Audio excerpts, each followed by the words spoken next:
पूज्य पिताजी, सादर प्रणाम।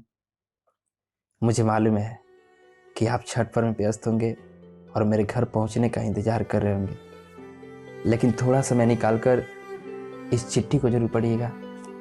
पापा, मुझे पता है कि अब ये दौर न चिट्ठी का है और न तार का है, क्योंकि सारे रिश्ते अब बेतार के हो गए हैं। कहीं फिजिकल कनेक्शन नहीं है किसी का, डिजिटली हो गए हैं सब।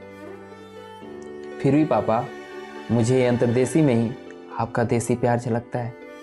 आप सबको अक्षरों में, शब्दों में लिख लिख कर अपना पेट भरता हूँ।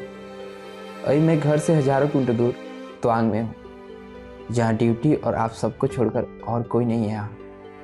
मुझे पता है कि आजकल अंतर्देशी कोई नहीं लिखता है और ना ही किसी को पोस्ट ऑफिस जाने में इतनी श्रद्धा है, क्योंकि पोस्टमैन और कुरियर प्यार नहीं, कंसाइनमेंट डिलीवर कर रहे हैं। सब कुछ कितना बदल गया है, लोग बदल गए हैं, जमाना बदल गया है और मैं भी तो बदल गया हूँ पापा। जिम्मेदारी ने सब कुछ बदल दिया है, सब कुछ।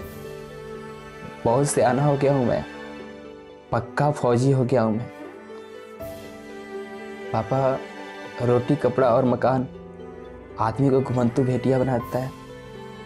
सोते तो वो हैं जिन्हें जीने का मकसद नहीं, वरना जिसकी आंखों में घर की जिम्मेदारी हो उसे नींद कहाँ आती है।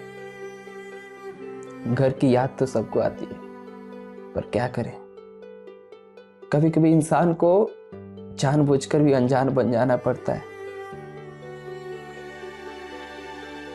ये यंत्र मन की पीड़ा जितना भीतर दबा रहे उतना ही बेहतर है। बाहर आने पर सैलाब आ जाएगा।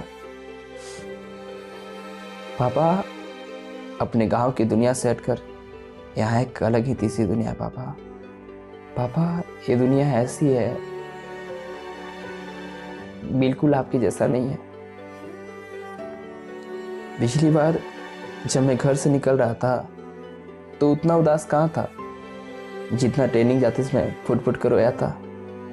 मैं गहरी सांसें लेकर चुपचाप निकल गया था, लेकिन माँ उस दिन भी उतना ही रो रही थी जितना मुझे ट्रेनिंग जाते देख रो रही थी। पिताजी, आप थोड़ा सीरियस थे, क्योंकि फौजी की मजबूरी को समझना आपको आ गया है। आपको पता है कि एक फौजी का घर अब वही है जहां उसकी तैनाती है। छुट्टी तो बस फौजी लोग अपना कॉरेस्पॉन्डेंस एड्रेस चेक करने आते हैं। पिताजी, यहाँ 3G 4G तो आते जाते रहता है, लेकिन किसी का 2G कॉल भी नहीं आता है। जहाँ जो लोग हैं वहीं व्यस्त हो गए हैं। किसी को फुर्सत ही नहीं है हम लोगों से बात करने की। बस एक मेरी माँ है जो हर रोज करण अर्जुन की तरह मेरे फ़ोन का इंतज़ार करती है कि मेरे करण अर्जुन आएंगे, मेरे करण अर्जुन आएंगे। पापा, माँ को समझाइएगा कि अब वो फिल्म का दौर बदल चुका है, 90 का दशक चला गया है। सीमा पर रिस्क तो है, लेकिन हमारी छुट्टी का कोई फिक्स नहीं है, क्योंकि यहाँ छुट्टी मुहूर्त देकर नहीं, जरूरत देकर दी जाती है। अभी जरूरत कैसी है ये साहब के सूरत पर डिपेंड करता है। इस बार साहब का मूड अच्छा था पापा, इसलिए छठ की छुट्टी तो मिल गई। पापा, लेकिन ट्रेन का टिकट नहीं मिल पाया। पापा, कुछ भी हो जाए, अब मैं बिल्कुल रोता नहीं हूं बचपन की तरह, क्योंकि मैं फौजी हूं ना। दिल पर पत्थर रख के सारे रिश्तों को दबा देना क्या होता है, वो बस फौजी ही जानता है। पापा, हम चाहे छठ में घर न पहुंच पाए, लेकिन हमारे हिस्से का ठेकुआ यहीं भिजवा दीजिएगा। और क्या हुआ अगर टिकट नहीं मिला तो? इस बार नहीं तो फिर कभी। आखिर मैं यहाँ अपने देश की सेवा ही तो कर रहा हूँ।